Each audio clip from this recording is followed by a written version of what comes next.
Hi friends, మీ అందరికీ మరొక సరికొత్త ఇంట్రెస్ట్ అయిన స్టోరీని పరిచయం చేయాలనుకుంటున్నాను ఫ్రెండ్స్. అందుకనే ఇది ఆల్రెడీ నా ప్రతిలిపి ఐడిలో కంప్లీట్ అయిపోయిన స్టోరీ. అర్ధనారీశ్వర కళ్యాణం స్టోరీ ఫ్రెండ్స్. ఇది చాలా మిస్టరీలతో ఉంటుంది, ట్విస్టులు కూడా ఉంటాయి. ఇక లేట్ చేయకుండా స్టోరీలోకి వెళ్ళిపోదాం. Place Mumbai, RPP pub. ముంబైలో టాప్ రిచెస్ట్ పర్సన్స్ అందరూ వీకెండ్ అయితే చాలు ఈ పబ్ దగ్గరే వాలిపోతారు. వీకెండ్ అనే కాదు, తాగి మైకంలో మునిగి తేలిపోవడానికి అన్నట్టు డబ్బు మదంతో డేటింగ్ అని పేరు పెట్టుకుని ఆడ మగ తేడా లేకుండా ఫాస్ట్ కల్చర్ అంటూ తమ బాడీ నీడ్స్ తీర్చుకోవడానికి ఎంచుకునేది కూడా ఈ పబ్నే. వీకెండ్ అయితే మాత్రం అస్సలు ఒంటి మీద డ్రెస్ ఉందా లేదా అన్నట్టు ఉండి, ఎవరు తన ఒంటి మీద చేతులేస్తున్నా కూడా తెలియనంతగా తలకెక్కిన మైకంతో మునిగిపోయే పోష్ గర్ల్తో, చింపిరి జుట్లతో, ఒంటి నిండా విచిత్రమైన టాటూలతో, రకరకాల మెటల్ చైన్స్, ఫాస్ట్ కల్చర్ అంటూ వెరైటీ బట్టలతో, మందు డ్రగ్స్ అంటూ మునిగిపోయి కుదిరితే ట్రెండింగ్ అంటూ అమ్మాయిలతో ఓపెన్ రొమాన్స్ చేసే అబ్బాయిలతో, పగలు కూడా అర్ధరాత్రిని తలపించేలా అమ్మాయిలు ఎవరో అబ్బాయిలు ఎవరో తెలియనంతగా డిమ్ లైట్స్తో, వింత వింత శబ్దాలతో మనం ఉన్న ప్లేస్ ఊగిపోతుందా అన్నట్టుగా చూడడానికే వింతగా, విచిత్రంగా, వికారంగా అనిపించే అంతలా ఉంటుంది ఆ పబ్ వాతావరణం. ఆ పబ్లోకి ఓన్లీ రిచెస్ట్ పీపుల్ మాత్రమే అలో చేసేలా, సామాన్యమైన వ్యక్తి ఆ పబ్ దరిదాపుల్లో కూడా రాలేనటువంటి సెక్యూరిటీతో, దున్నపోతుల్లా ఉండేటటువంటి బౌన్సర్తో, డ్రెస్ కోడ్తో ఉంది.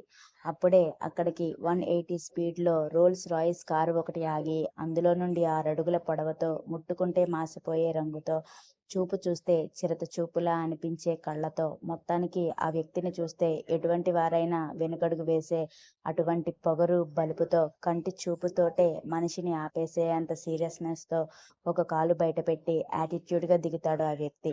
తన షూ నుండి వచ్చే చప్పుడు ఒక రిధంగా వస్తుంటే సింహం లాంటి నడకతో యాటిట్యూడ్గా నడుచుకుంటూ ఆ పబ్లోకి ఎంటర్ అవుతాడు ఆ వ్యక్తి. అంత గందరగోళ వాతావరణంలో కూడా ఆ వ్యక్తి షూ నుండి వచ్చే చప్పుడు విని అందరూ ఒక్క నిమిషం పిన్ డ్రాప్ సైలెన్స్గా అయిపోయి, మరో నిమిషం అమ్మాయిలంతా పిచ్చెక్కిపోయినట్టు గోలగోలగా అప్పటి వరకు డ్యాన్స్తో తన పార్ట్నర్స్తో ఊగిపోయిన వారందరూ శక్తి అని అరుస్తారు. వాళ్ళందరికీ ఒక యాటిట్యూడ్ కిల్లింగ్ స్మైల్ ఇచ్చి, తను వీకెండ్ వచ్చినప్పుడల్లా కూర్చునే సోఫా దగ్గరికి వెళ్ళి సోఫా రెస్ట్ మీద ఒక హ్యాండ్ పెట్టి క్రాస్ లెగ్స్ వేసుకుని కూర్చుంటాడు అతడు. వెంటనే ఒక వ్యక్తి వచ్చి శక్తి తాగేటటువంటి బ్రాండ్ గ్లాసులో పోసి తన చేతికి అందించి పక్కకు వెళ్ళిపోతాడు. అమ్మాయిలంతా శక్తి ఒక్క చూపు చూస్తే చాలు అన్నట్టుగా తమ అందాలన్నీ ఆరబోస్తూ కైపుగా శక్తి వంకే చూస్తుండిపోతారు. శక్తి గ్లాసులో డ్రింక్ ఒక్కొక్క సిప్పు వేస్తూ పబ్ అంతా చిరుత కళ్ళతో గమనిస్తూ, maroon red colour one piece dress వేసుకుని క్లీవేజ్ అంతా బయట ఉందా అన్నట్టుగా ఉండి, నడుము నుండి ఓన్లీ 4 ఇంచెస్ మాత్రమే కిందకు ఉన్న డ్రెస్లో శక్తినే తన చూపులతో తినేసేలా చూస్తున్న గర్ల్ను చూసి ఆటోమేటిక్గా తన పెదాలపై సైడ్ స్మైల్ వస్తుంది. కళ్ళతోనే తనకు చిన్న హింట్ ఇస్తాడు. అంతే, ఆ అమ్మాయి పిచ్చి దానిలాగా అరుస్తూ గంతులు వేస్తూ ఆనందంతో శక్తికి ఉండే స్పెషల్ రూమ్లోకి పరిగెట్టినట్టుగానే వెళ్ళిపోతుంది. శక్తి వచ్చే లోపలే ఉందా లేదా అన్నట్టు ఉన్న ఆ 1 పీస్ డ్రెస్ని పీకి పడేసి అప్పటికే తలకెత్తిన మత్తుతో మ్యూట్గా బెడ్ మీద కూర్చుని ఉంటుంది శక్తి కోసం. శక్తి మరొక 5 నిమిషాలు పబ్ ఇంకా బాగా డీప్గా అబ్జర్వ్ చేసి తన అసిస్టెంట్కి చిన్న సైగ చేసి ఆ రూమ్లోకి వెళ్తాడు. శక్తి ఆ చిన్న సైగనే అందుకున్న తన సెక్యూరిటీ తమ డేగ కళ్ళతో అప్పటికప్పుడు పబ్ మొత్తం హ్యాండ్ ఓవర్లోకి తీసేసుకుని తమ సెక్యూరిటీతో ఒక్కరిని బయట చాలా కట్టుదిట్టమైన కాపలా కాస్తుంటారు. శక్తి రూమ్లోకి అడుగు పెట్టగానే మ్యూట్గా తన కోసం మత్తుగా చూస్తున్న ఆ అమ్మాయిని చూసి సైడ్ స్మైల్ ఇస్తాడు. తన ఎదురుగా సోఫాలో క్రాస్ లెగ్స్తో కూర్చుని వైన్ని స్టైల్గా సిప్స్ చేస్తూ ఓన్లీ కళ్ళతోనే ఆమెను రెచ్చగొడుతూ పూర్తిగా తన గ్రిప్లోకి తెచ్చుకోవడం స్టార్ట్ చేస్తాడు. తనని చిరుత కళ్ళతో కాల్చేస్తూ మత్తులోకి నడుతున్న శక్తి చూపులకే ఆ అమ్మాయి పూర్తిగా అన్కంట్రోల్ అయ్యేలా చేసి అప్పుడు ఆ అమ్మాయి పక్కకు వెళ్తాడు. Come on baby, I can't wait, please take me అని అరుస్తున్న ఆ అమ్మాయిని ఒక్క ఉదిరిన బెడ్ పైకి తోసి అమాంతం తన కాళ్లను వెయిట్ చేసి చాలా ఫోర్స్గా ఇంటిమేట్ అవుతాడు. శక్తి వచ్చిన స్పీడ్కి ఆ అమ్మాయి బెడ్ పై ఎగిరి పడుతుంది. అంత ఫోర్స్గా ఉండడం వల్ల నోటి నుండి వచ్చే అరుపులు ఆ రూమ్ అంతా రీసౌండ్ వస్తున్నా, అది సౌండ్ ప్రూఫ్ రూమ్ కాబట్టి బయటకి చిన్న శబ్దం కూడా వెళ్ళదు. శక్తి ఆ అమ్మాయి బాడీలో ఎక్కడా టచ్, కనీసం ఆ అమ్మాయి తన హ్యాండ్స్‌ని కూడా టచ్ చేయకుండా జాగ్రత్త పడుతూ, ఆ అమ్మాయి కనీసం తనని చేతులతో కూడా టచ్ చేయనివ్వకుండా తన పని తను కంటిన్యూ చేస్తున్నాడు.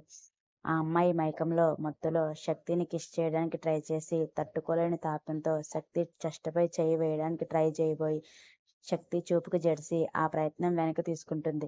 ఇప్పుడు తను మొండిగా వెళ్తే తర్వాత శక్తి ఇచ్చే పనిష్మెంట్ ఫేస్ చేయలేదని తనకు ముందే అనుభవం ఉండడంతో మోస్ట్లీ 3 అవర్స్ ఆ అమ్మాయికి సుఖంలాంటి సుఖాన్ని రుచి చూపించి తనని వదిలేసి ఆమె పక్కన డబ్బు కట్టలు 2 విసిరేసి వెంటనే వాష్‌రూమ్‌లోకి వెళ్ళిపోతాడు. ఆ అమ్మాయికి శక్తితో ఇంకా గడపాలని కోరికగా ఉన్నా శక్తి అంతకు మించి ఛాన్స్ ఇవ్వడని, తనకి డ్రెస్ చేసుకోవడానికి కూడా ఓపిక లేకున్నా ఎలాగోలాగా ఓపిక చేసుకుని తను వేసుకొచ్చిన ఒంటి డ్రెస్‌నే ఓపిక లేక వాలిపోతున్న మత్తు కళ్ళతో వేసుకుని శక్తి ఇచ్చిన డబ్బుని తన హ్యాండ్ బ్యాగ్‌లో కుక్కుకుని ఆ గది నుండి బయటపడుతుంది. ఎందుకంటే శక్తి వచ్చేటప్పటికి ఆ గదిలో తను ఏమాత్రం ఉన్నా ఇక జన్మలో శక్తికి ఎదురు పడలేదని, తనకు రేపు అన్న రోజు ఉంటుందో ఉండదో తెలియదని, తన వచ్చిన పని అయిపోయినట్టుగా అక్కడి నుండి వెళ్ళిపోతుంది. ఒక పావుగంట తర్వాత వచ్చిన తనకి బెడ్ ఇంతకు ముందులా కాకుండా నీట్‌గా బెడ్‌షీట్‌తో సహా చేంజ్ చేసేసి ఉండడంతో ఒక సైడ్ స్మైల్ ఇచ్చి సోఫా రెస్ట్‌కి ఆనుకుని డ్రింక్ ఒక్క సిప్పు వేస్తుంటాడు శక్తి. తనకి ఆడదంటే శృంగారానికి మాత్రమే పనికి వచ్చే ఒక ఆటబొమ్మ మాత్రమే. కనీసం తనని ముట్టుకోవడానికి కూడా ఒప్పుకోడు. అలాంటిది కోరిక పక్కనుండి దానికి ఎందుకు ఒప్పుకుంటాడు? తన పక్కకు వచ్చిన అమ్మాయిని రెండోసారి రావడానికి ఆలోచించేలా చేసేంత శాడిస్ట్ మహారాజ్. 2 బాటిల్స్ లేపేసినా కిక్ ఎక్కకపోవడంతో వెంటనే తన దగ్గర ఉన్న డ్రగ్‌ని తన నరాలకు ఇంజెక్ట్ చేసుకుని, దాని ద్వారా వచ్చే మత్తులో మునిగిపోతూ సోఫా రెస్ట్‌పై రిలాక్స్‌గా వాలుతాడు. మీకు డబ్బుంటే చాలు ఎక్కడికైనా వెళ్ళి మీ కోరిక తీర్చుకుంటారు. అందుకనే మీరంటే నాకు అసహ్యం. మీ ప్లేస్ ఎప్పుడూ నా కాళ్ళ కిందే అని పొగరుగా అనుకుంటాడు.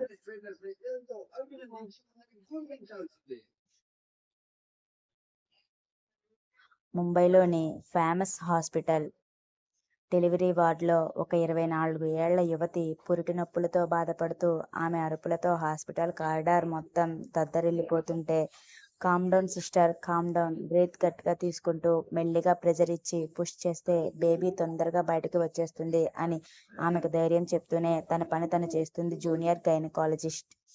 ఆమె 30 నిమిషాల ప్రసవ బాధతో కష్టపడి గట్టిగా అమ్మా అన్న అరుపుతో బేబీని బయటకు తెచ్చేస్తుంది. Oh, congrats sister, it's a baby girl అని బేబీని తీసుకువచ్చి ఆవిడ గుండెలపై వేసి బొడ్డుతాడు కట్ చేయగానే క్యార్మని ఒక్కసారిగా ఏడుస్తుంది బేబీ. ఆ తల్లి మనస్ఫూర్తిగా తన బిడ్డను చూసుకుని అప్పటి వరకు శ్రమించిన అలసటతో కళ్ళు మూసేస్తుంది. ఆమె వెంటనే nurse clean the baby and give her family అని ఒక పక్క చెప్తూనే తర్వాత ప్రాసెస్ చకచకా చేసేస్తుంది ఆ జూనియర్ డాక్టర్.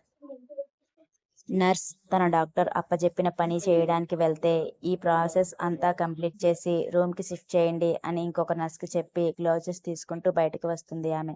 ఇంతలో బయట నుండి గట్టిగా కేకలు వినిపిస్తూ ఇప్పుడే పుట్టినటువంటి ఆ పసిబిడ్డని సిట్టింగ్ బెంచ్‌పై పడుకోబెట్టేసి ఆమె భర్త, అత్త ఇద్దరూ కలిసి కారిడార్ మొత్తం కేకలతో గోలగోలగా మార్చేస్తారు. తల్లి పొత్తిళ్లలో వెచ్చగా పడుకోవలసిన బిడ్డ అలా బెంచ్‌పై ఉండడంతో గట్టిగా గుక్కపెట్టి ఏడ్చేస్తుంది. వాళ్ళ కేకలు వాళ్ళవే కానీ ఆ బిడ్డ వైపు చూడరు. వాట్ హ్యాపెండ్ హియర్ అనుకుంటూ వచ్చిన ఆమె ఆ బిడ్డని చూసి వెంటనే తన చేతిలోకి తీసుకుని, ఎవరు ఈ బిడ్డని ఇక్కడ పడుకోబెట్టేశారు అని ఆ కారిడార్ మొత్తం దద్దరిల్లేలాగా గట్టిగా షౌట్ చేస్తుంది. ఇప్పుడే పుట్టిన బేబీ అనుకుంటున్నారా? లేకపోతే ఇంకా ఏదైనా ఆటబొమ్మ అనుకుంటున్నారా? తల్లి పొత్తిళ్లలో వెచ్చగా ఉండవలసిన బేబీని జాగ్రత్తగా కాపాడుకోవాల్సింది పోయి ఇలా బెంచ్‌పై పడుకోబెడుతున్నారు. మీకు అసలు జ్ఞానం ఉందా? నర్స్ అని నర్స్‌ని పిలిచి ఇక్కడ వెళ్ళిన తర్వాత గోల చేస్తుంటే మీరేం చేస్తున్నారు అని వాళ్ళకై కూడా సీరియస్‌గా అయిపోతుంది ఆమె. ఆ బిడ్డని అక్కడ పడుకోబెట్టింది నేనే డాక్టరమ్మ. మాకు ఆడపిల్ల వద్దు. నాకు మా ఇంటి వారసుడు మాత్రమే కావాలి. ఈ దరిద్రపు కొట్టిది తొలిచూరు కాన్పులోనే ఆడపిల్లను కన్నదని హిందీలో లొడ లొడ పారపళ్ళు వేసుకుని వాగుతుంటే ఒక చేతిలో బిడ్డని పట్టుకునే ఆవిడ పళ్ళు ఊడిపోయేలా లాగిపెట్టి కొడుతుంది ఆమె.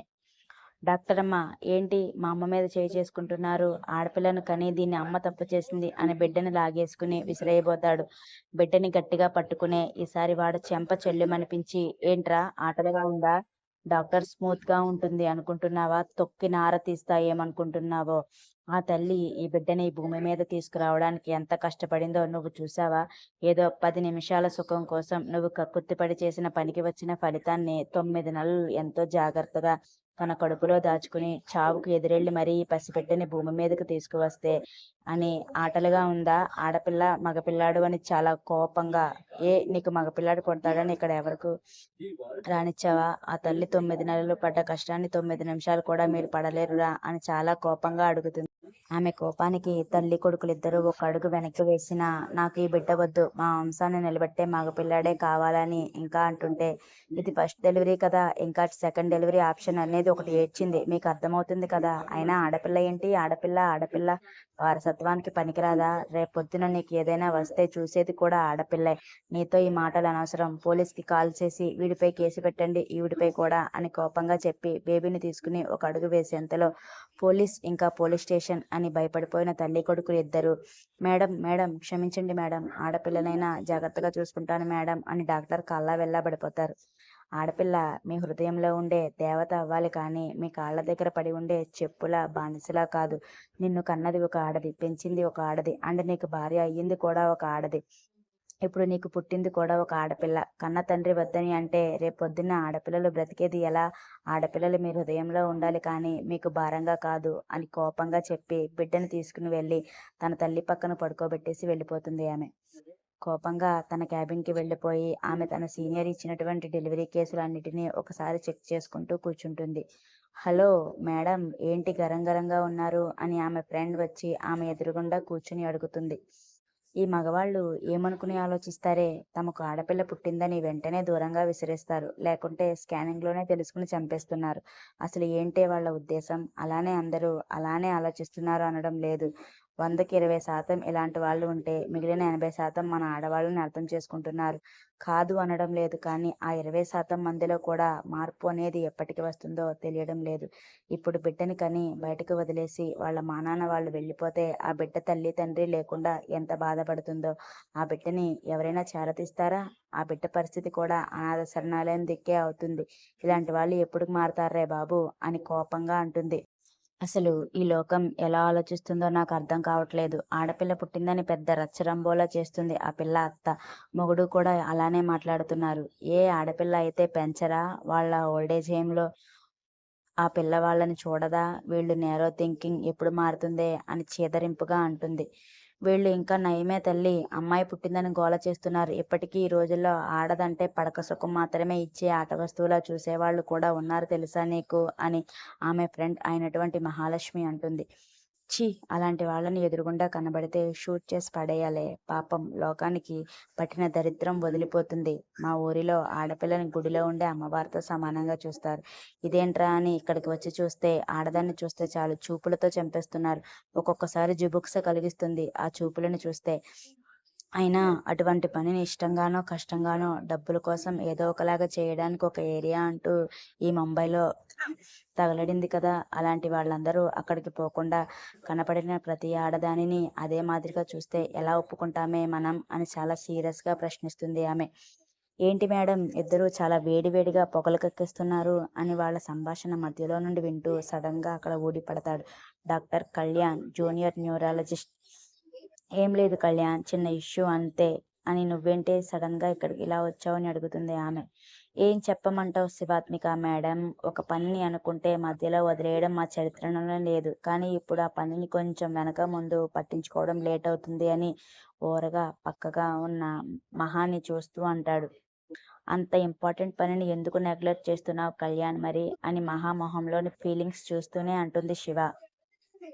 ఆ టాపిక్‌తో తనకు సంబంధం లేనట్టు తన ముందు ఉన్న బుక్స్‌ని తిరగేసేస్తుంది మహా. నువ్వే చెప్పు శివ, ఒక్కొక్కసారి ఇంపార్టెంట్ కేసెస్ పడి కొంచెం లేట్ అవ్వడం జరుగుతుంది. దానికి నేను నాకు లిఫ్ట్ చేసినట్టేనా అని అంటాడు. ఏమో, నీ ప్రవర్తన ఆ పనిని అలా చేసినట్టు అనిపిస్తుందేమో మరి అంటుంది శివ. నువ్వు కూడా ఏంటి శివ, ఆ పని అంత ఇంపార్టెంటో నీకు తెలిసి అలా మాట్లాడితే ఎలా చెప్పు అంటాడు ఏడుపు మొహంతో.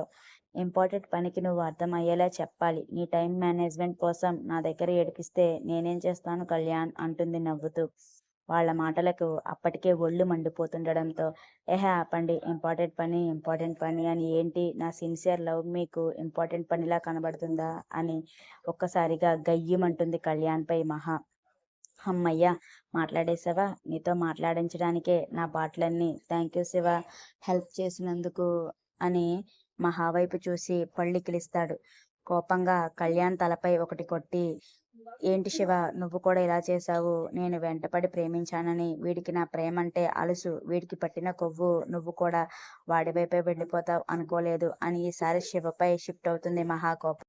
మహా, ఇందులో నాకేం సంబంధం లేదు. కళ్యాణ్ కూడా నీలానే ఫ్రెండ్, హెల్ప్ అడిగాడు, చేశాను, అంతే. మీరిద్దరూ క్యారీ ఆన్ అని తన స్టెప్ మెడలో వేసుకుని, నాకు రౌండ్స్ ఉన్నాయి, వెళ్తున్నాను, బాయ్ అని వాళ్ళని వదిలేసి వెళ్ళిపోతుంది.